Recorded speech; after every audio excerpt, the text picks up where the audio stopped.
या 7,000 करोड़ क्या है जी? 70,000 करोड़ है बाबूजी। तो जी मैं अरे आओ इधर आगे आओ यार, खड़े हो आगे खड़े हो। कितने हजार करोड़? ये खड़े हो जाना यार। 70,000 करोड़। 70,000 करोड़। कितने जीरो हो गए 70,000 करोड़ में? 4 जीरो। 4 जीरो। अरे भोली भाली जनता, सच में हिमाचल की जनता बहुत भोली भाली है, मुझे तो जीरो भी नहीं याद होंगे। लेकिन एक बात मुझे कहनी है कि अगर सरकार आपकी होती, आपसे मतलब है कांग्रेस की, और प्रधानमंत्री भी वहां आपके होते, तो प्रधानमंत्री भी आपके आते। भाई आप मुकाबला करिए, मुकाबले से डरिए नहीं। डर कौन रहा इनसे? हम तो कह रहे हैं रिपोर्ट कार्ड दीजिए अपना 5 वर्ष का। तो दीजिए रिपोर्ट कार्ड अपना। देखिए प्रतीक जी, मैं आपको बताना चाहूंगा कि जो लोग यहाँ खड़े होकर के बात कर रहे हैं, ये जो पिछला जो बोल रहे हैं 70,000 करोड़ का खर्चा, जो कर्जा बोल रहे हैं, ये सब विरासत में आया हुआ है। इनके प्रदेश के नेताओं ने पूरे प्रदेश को बेच डाला। उसके बाद हमारी सरकार, डबल इंजन की सरकार, कोविड काल रहते हुए भी माननीय मुख्यमंत्री जी ने काम किया है। आपको जानना होगा, हिमाचल का चुनाव सच और झूठ का चुनाव है। सच क्या है, झूठ क्या है, ये आपको जानना होगा। पहले सच क्या है मैं बताता हूं। जो हमारे नेताओं ने वादा किया वो सच है। अगर हिमाचल सोलन के अंदर हॉस्पिटल की बात कही तो हमारे जयराम ठाकुर जी ने इसको यहां पर हॉस्पिटल दिया। अगर ट्रांसपोर्ट की बात कही, ट्रांसपोर्ट नगर हमारे बीजेपी की सरकार ने दिया। आप सिर्फ कर्जा छोड़ गए। कर्जा साथ आपने यहीं पर, ये सोलन की जनता खड़ी है, इन्होंने यहां पर अभी पिछले साल नगर निगम का चुनाव हुआ, इतना बड़ा मैनिफेस्टो छापा, पानी फ्री देंगे। पूछिए यहां से कहां पानी फ्री दिया। अब उसी मैनिफेस्टो कमेटी के चेयरमैन यहीं के विधायक है। अब इन्होंने जुमला पार्टी बनाई कांग्रेस का हाथ झूठ के साथ। मैं आपको बताना चाहूंगा झूठ। मैं आ रहा हूं, एक झूठ पता करता जाऊंगा। मैं आज झूठ ही लेके जाऊंगा। लोगों ने कहा कि सोलन का चुनाव बड़ा जबरदस्त होता है। उन्होंने कहा कि कैसे? बोले दामाद और ससुर में होता है। मैंने कहा कि कैसे भाई? बोले आप पिछला चुनाव देखिए, 670 वोट से ससुर जीत गए थे। यहाँ के सिटिंग एमएलए जो हैं वो कांग्रेस के हैं, वो जीत गए थे, और दामाद साहब हार गए थे, वो 670 वोट से हार गए थे। चुनाव बड़ा जबरदस्त होता है यहाँ पे। आपका ये जो अंगोछा है बड़ा कंफ्यूजन डालता है। कहते मैं सोचा बीजेपी के यहाँ पे खड़े हुए हैं। आरडीपी, राष्ट्रीय देवभूमि पार्टी। ये कौन सी पार्टी है? नई पार्टी आई है स्वर्ण समाज को। तो नई पार्टी की जरूरत है भाई? नई पार्टी की जरूरत तब पड़ी जब दोनों पार्टियों ने एक समाज को दरकिनार करके समानता की लड़ाई को। अरे वहां तो वैसे ही एक नई पार्टी और मौजूद है, एक और पार्टी आ गई। बिल्कुल जी। हाँ, हमारी पार्टी जो कांग्रेस और बीजेपी की नूरा कुश्ती चलती आ रही है। बीजेपी कांग्रेस एक है क्या? बिल्कुल एक है। अच्छा। इनका हिसाब किताब है कॉन्ट्रैक्टरशिप। अच्छा एक बात बताओ, यहाँ पे कौन कौन सी रेवड़ियां बांटने आए हैं आप? रेवड़ियां तो हमने नहीं बांटी हैं, लेकिन रेवड़ियां बांटने से पहले ये इन्होंने तो पूरी भूरे की बोरी, अचार की जो है चीनी की बोरियां बांट दी इन्होंने आपस में। लेकिन आम आदमी पार्टी की डर से इन्होंने जो रेवड़ियां बांटने का विरोध करते थे, 125 यूनिट बिजली फ्री की है, महिलाओं का किराया फ्री किया है, इसीलिए किया। आम आदमी पार्टी की आहट हिमाचल में आ चुकी है और अब पूरी तरह से आम आदमी पार्टी आम आदमी पार्टी की आहट आ चुकी है। मेरे सवाल आपके होंगे तो ज्यादा अच्छा लगेगा, आप एक एक करके पूछते जाइए। मैं आम आदमी ने सब कुछ दिया भाई, आपकी दवा होगी जरूर। हाँ सर, मेरा नाम सुनील कुमार मित्तल है। सुनील कुमार जी आपका स्वागत है भाई जी। मैं शिव बेकर्स को भी देख रहा हूँ जी। वाह जी। सर, मैं हिमाचल प्रदेश प्रमोटी लेक्चरर एसोसिएशन। भाई देखो चुप हो जाओगे तो अच्छा होगा, नहीं तो मुझे डिस्टर्ब होता है। हाँ जी। मैं Himachal Pradesh प्रमोटी lecturer association Solan district का जनरल सेक्रेटरी हूँ जी। मैं ओपीएस में आता हूँ, लेकिन हमारे बहुत सारे जो नए वाले साथी हैं वो एनपीएस में आते हैं। तो मेरा चारों पार्टियों से निवेदन है कि वो एनपीएस को ओपीएस में कन्वर्ट करने के बारे में अपना रुख। एनपीएस और ओपीएस का मतलब क्या हो गया सर? ओल्ड पेंशन स्कीम और नेशनल पेंशन। समझ में तो आ गया था। मुद्दा बड़ा जबरदस्त है और सरकारी कर्मचारी बहुत है। ओल्ड पेंशन स्कीम और न्यू पेंशन स्कीम हिमाचल में, और दो पार्टियां जो हैं, एक आम आदमी पार्टी और एक कांग्रेस, दोनों ने ऐलान किया है कि अगर हम सत्ता में आए तो हम ओल्ड पेंशन स्कीम यानी 2004 वाला जो मामला है फिर से लागू कर देंगे। नमस्ते जी, बहुत चुपचाप बैठी हैं क्या? खाना वाना बन गया था ना घर में? हाँ जी, अभी नहीं बना सर। अरे खड़ी हुई है, फिर खड़ी हुई है। अरे खाना वाना नहीं बना आज? अरे तो कैसे देर नहीं हो जाएगी? आपका शो देखना था ना। अच्छा तो इसीलिए रुक गई। आपको। अच्छा तो क्या करती हैं आप? House wife? हाँ जी, हाउस वाइफ तो कुछ बोलना है, कुछ बात है दिमाग में है कुछ सोलन को लेकर? नहीं सर, कुछ नहीं। सब अच्छा चल रहा है? हाँ, मेरे लिए तो सब अच्छा चल रहा है फिलहाल तो। कमल, मुझे मालूम नहीं, थोड़ा देर होगी, वरना आपके लिए किसी पार्टी पे जरूर रिकमेंड की। इतना संतुष्ट आदमी तो मुझे दिखता ही नहीं है, बहुत कम ही दिखता है। सर जी, कुछ नहीं कहना है आपको? नहीं सर, मौजूदा सरकार ने दिया है हमें लेडीज के लिए, गैस कनेक्शन फ्री दिया है, राशन भी फ्री मिला है काफी कोविड में। राशन भी मिला है? हाँ जी सर। जी, तो होगा क्या फिर इस और बार? आयुष्मान कार्ड वगैरह और ये हिम केयर कार्ड। जी, तो होगा क्या बाबूजी? छुपो ना, इधर दिखाओ, मेरी आंखें दिखाओ, इधर आओ, पास आओ, मेरे पास आ जाओ, पास आ जाओ, आ जाओ, जल्दी आ जाओ, जल्दी आ जाओ, आ जाओ बाबूजी, आओ, जल्दी आ जाइए। नमस्ते, क्या नाम है आपका? प्रताप सिंह। प्रताप जी, यहीं के रहने वाले हैं आप? तो क्या होने वाला है इस बार चुनाव में? अब आम आदमी पार्टी का चल रहा है दौर क्या? आम आदमी पार्टी का दौर चल रहा है। आम आदमी पार्टी ने मेरी नजरें मिलाई, बोले देख रहे हैं आप, सुन रहे हैं, आप ही को नहीं समझ में आ रहा है बस, बाकी यहाँ दौर चल रहा है आम आदमी पार्टी का। वाह, क्या बात है जनाब, कैसे मुकाबला करेंगे? लोग कह रहे हैं कि कांग्रेस थोड़ा मामला कैसे होगा? अरे 5 साल का हिसाब नहीं दे रहे, हम देंगे इनका 5 साल का हिसाब तो चलिए आप ही दीजिए फिर। देते हैं। हाँ। इस 5 वर्ष के अंदर जितना भ्रष्टाचार को संरक्षण इस सरकार ने दिया, आज तक इतिहास में कभी आज तक नहीं दिया। हिमाचल प्रदेश के अंदर जब दुनिया कोरोना से मर रही थी पूरे विश्व के अंदर, उस विश्व के अंदर जब दुनिया रोटी रोटी को मोहताज थी, भारतीय जनता पार्टी के नेता पीपीई किट घोटाला कर रहे थे, उसमें ही पैसे कमा रहे थे। अच्छा। और उस व्यक्ति को उस पूरे 5 वर्ष के अंदर भ्रष्टाचार को इन्होंने संरक्षण दिया। पुलिस भर्ती घोटाला, खड़े होइए मैडम, खड़ी होइए, मैं देख लिया था फिर भाजपा सरकार, मैंने देख लिया था आपको, आप मुझे वो बोल रहे थे तो मैंने आपकी तरफ निगाह जा रही थी, आप बराबर बोलती जा रही। बाबूजी नमस्ते। नमस्ते जी। हाँ हाँ, मुझे मालूम भैया, तुम्हारी आवाज मुझे आ रही है जी। जो आपसे 5 साल का हिसाब मांग रहे हैं ना, उनसे पूछिए कि 5 साल पहले वो कहाँ थे। इनसे ये क्वेश्चन पूछिए। 5 साल पहले वो कहाँ थे? इनसे पूछिए, इनसे ये पूछिए। अरे कहीं ऐसा तो नहीं वो इधर ही थे? हिमाचल में मुझे मालूम है थोड़ा ज्यादा पसीना बहाना पड़ेगा मुझे। कहने लगे कि उनसे आ गया त्रिवेदी जी, कौन बोला? इधर आवाज नहीं आ रही? अरे आदमी तो दिख रहा है ना बाबूजी। बोले लगे कि जो हिसाब मांग रहे हैं पहले वो हिसाब बताएं कि वो 5 साल पहले कहां थे।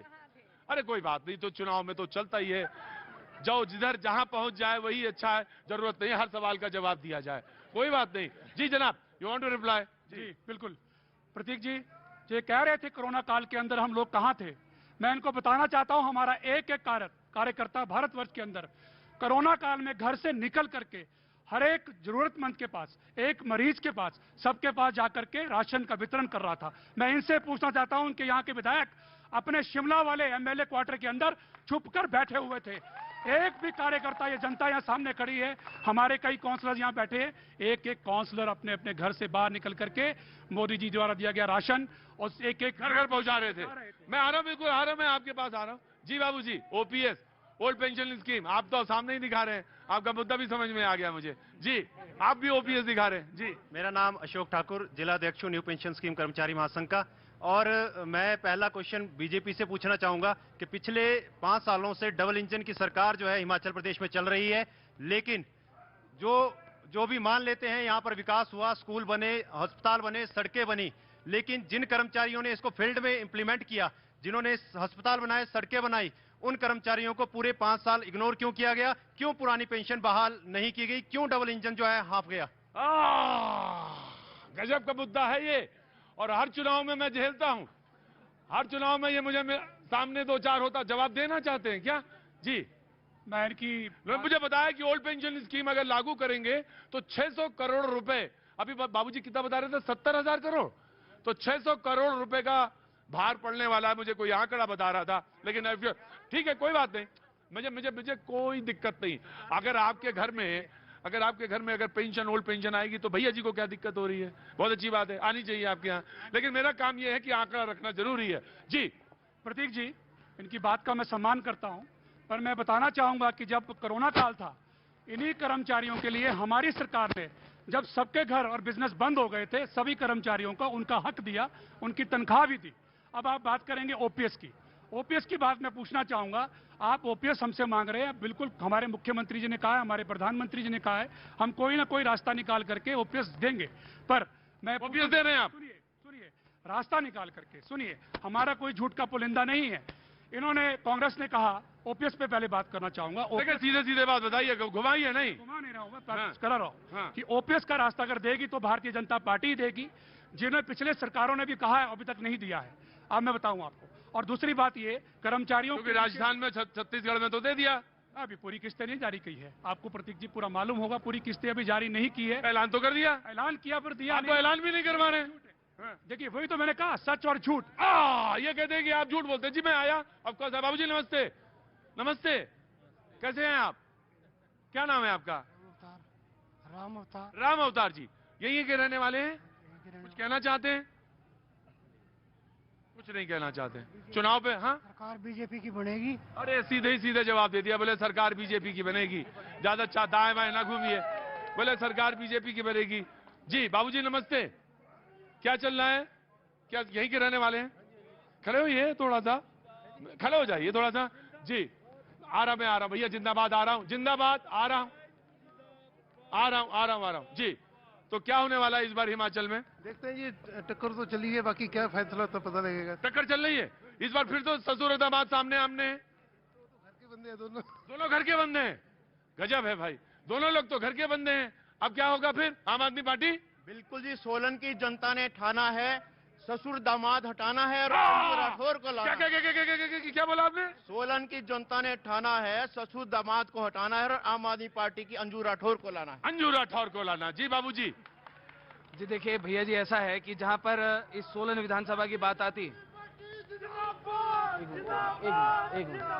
कोई बात नहीं, कोई बात नहीं। हाँ, जहां पर हिमाचल प्रदेश में सोलन विधानसभा की बात आती है तो वैसे ससुर दामाद का शहर है, जहां पर कभी ससुर कभी दामाद। और जहां पर भाजपा कांग्रेस की बात आती है तो मैं सीधे शब्दों में ये बात कहना चाहता हूं, आप अगर कांग्रेस के आईने में देखेंगे आपको भाजपा दिखाई देगी, भाजपा के आईने में देखेंगे आपको कांग्रेस दिखाई देगी। इसके अलावा दोनों एक दूसरे के पूरक हैं, दोनों एक दूसरे के पूरक हैं। हमारा राष्ट्रीय देवभूमि पार्टी का जन्म हुआ स्वर्ण आयोग के आंदोलन से। मैं सीधे तौर पे कहना चाहता हूं, हम लोग सड़कों पे थे भैया जी। हम लोग रिजर्वेशन के खिलाफ हैं। बिल्कुल हम जातिगत आरक्षण के खिलाफ हैं। स्वर्ण आयोग की मांग इस हिमाचल प्रदेश में चली। ये जितने मेरे साथ यहाँ पे 4 लोग खड़े हैं, चारों के चारों स्वर्ण समाज से आते। एक भी आदमी हम 25 दिन में, ये भाजपा की सरकार ने, लेकिन ये सीट तो आरक्षित है। 1 मिनट भैया जी, 25 दिन हमको जेल में रखा भाजपा की सरकार ने, 15 मुकदमे हमारे ऊपर लगाए। एक भी भाजपा का नेता, एक भी कांग्रेस का नेता, चाहे वो राजपूत है, चाहे ब्राह्मण है, चाहे वैश्य, एक में रत्ती भर हिम्मत नहीं हुई कि स्वर्ण समाज की बात पाजी शौक तो लग गई चुनाव में। मैं सोचता था कि सिर्फ ये यूपी और बिहार का ही खेल है। ना ना ना ना ना ना ना। क्या नाम है आपका? महेंद्र जोशी। महेंद्र जी जोशी। महेंद्र जी जोशी, यहीं के रहने वाले? ठंड ज्यादा है क्या? थोड़ा थोड़ा ठंड तो पड़ेगी। कुछ कहना चाहते? क्या काम करते हैं आप? गोलगप्पे बेचते हैं सर। हाँ जी, क्या बेचते हैं? गोलगप्पे बेचते हैं। गोलगप्पे? तो ठंड में कैसे बेचेंगे गोलगप्पे? अब ठंड लगे चाहे कैसे काम तो करना है। भले चाहे ठंड लगे चाहे जो, आप भैया जी कर रहे हैं तो हम गोलगप्पे बेचेंगे। बहुत अच्छी बात है, तो आप गोलगप्पे बेचिए। तो आप कुछ कहना चाहते हैं? गोलगप्पे वाले जब आते हैं खाने के लिए तो क्या कह रहे हैं आजकल? चर्चा क्या गर्म है? चर्चा कुछ गर्म नहीं है सर, हमें तो कुछ पता नहीं है। पता ही नहीं कुछ। वोट तो नहीं डालेंगे क्या? वोट नहीं डालेंगे? तो डालेंगे। फिर किसको डालेंगे? वोट तो बरसानी जी को डालेंगे हम तो। बीजेपी? बीजेपी। अरे ऐसा तो नहीं। सानी जी पता चला रोज गोलगप्पे खाने आते तो कहने लगा सानी जी आप ही को देंगे। ऐसा कुछ नहीं है। और पलटा मामला तो कुछ और हो गया। साहब कोरोना काल में उन्होंने हमको बहुत साथ दिया। कोरोना काल में बहुत साथ दिया। और घर घर में उन्होंने हमको आटे बांटे, जो आटे बांटे, आटा दाल चावल जो भी दिया उनकी मेहरबानी है। अच्छा, तो आटा बांटा दाल बांटा, तो अब समय आ गया है कि हिसाब करना है। तो अब समय आ गया है कि हिसाब करना है। मुझे मालूम है कि बहुत सारे लोग, बहुत सारी बातें करनी है। जी आप कहाँ से? सर सोलन से। सोलन से ही हैं? यहीं के क्या काम करती हैं? सर हमारी शॉप है। शॉप है? काहे की? हाँ, वो कपड़े की है। कपड़े की है। और इनका नाम क्या है? आरवी। आरवी। तो कुछ कहना चाहती हैं आप? सर किस संदर्भ में? कोई संदर्भ नहीं है, मैं सोच रहा था घर में क्या बनाया है आज आपने? छोले भटूरे बनाया है। अरे गोलगप्पे के बाद तो छोले भटूरे ही आते हैं। मैं भी कहाँ चक्कर में पड़ा हूँ, सानी जी को खड़ा किया, इनको खड़ा किया। उनका बात तो सर होनी चाहिए कि छोले भटूरे और उस पर। जी नमस्ते जी, कहिए। सिलेंडर 1150 रुपए हो गया है सर। इनसे पूछिए कि सरकार अगर तब्दील होती है, बदलती है तो ये कितने का करेंगे? 1150 रुपए का सिलेंडर हो गया है। अगर सरकार बदलती है तो ये कितने का करेंगे? ये सवाल पूछूं? क्योंकि बिल्कुल पूछिए, कांग्रेस कहती है कि हम आएंगे, बीजेपी कहती है हम आएंगे, बीजेपी महंगाई बढ़ा रही है, कांग्रेस नीचे नहीं ला रही है, तो कौन आएगा? तो कौन आएगा? राष्ट्रीय देवभूमि पार्टी आएगी।